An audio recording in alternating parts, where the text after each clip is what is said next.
So for programmers specifically, I always look for, I think this like really applies for anybody. I look for somebody that's passionate about what they're doing, regardless of, compensation is important, but somebody that's passionate about programming, or somebody that's passionate about marketing, or somebody that's passionate about, finance. They're not just doing it because they're going to make money. They're doing it because they actually like it. So that's really important. For programmers specifically, I look for people that have done independent projects. Have you done something independently, not in your class, not not for work, but something that you've done because you wanted to do? And then I always look for somebody who's really, really, really pushy on compensation, because if of course you want to get paid what you're worth, but if you're doing something you really like and you want to join this company and you think it's something you can really make a big impact on, if somebody's really pushing you for 10%, 5% more compensation, and they won't move or they won't budge, it kind of gives you an idea of where their priorities lie. I think for us, or for me, we try to answer 3 questions. I think the first question is, do we believe you have the capacity to do the job?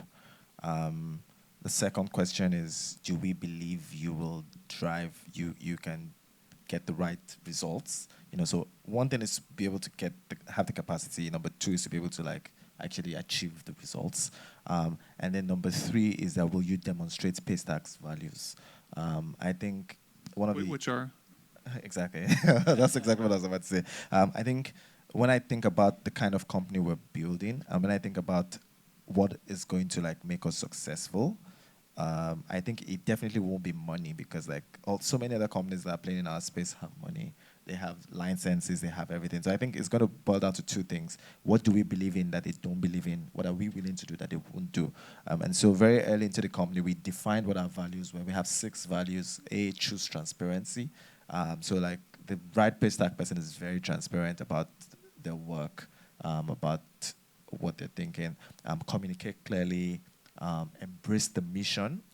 This is a mission. This is payments is broken. We have to figure it out. Practice kindness, because of course we have to be kind.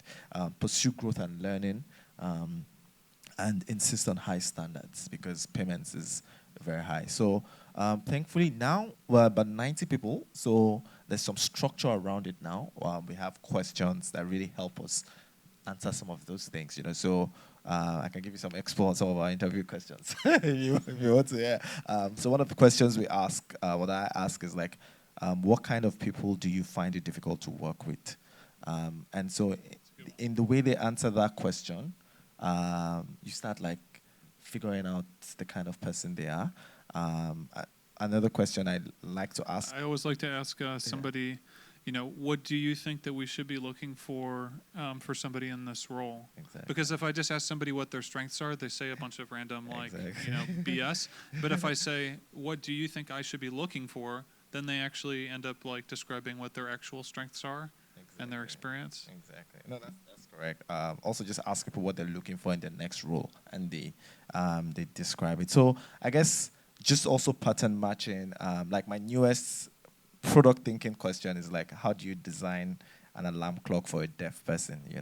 And just walk them through that. Sometimes the answer is very simple. Sometimes the answer is very hard. But it's less about the question and just more about having a framework for knowing if the person can do the work, if the person can deliver results, and if the person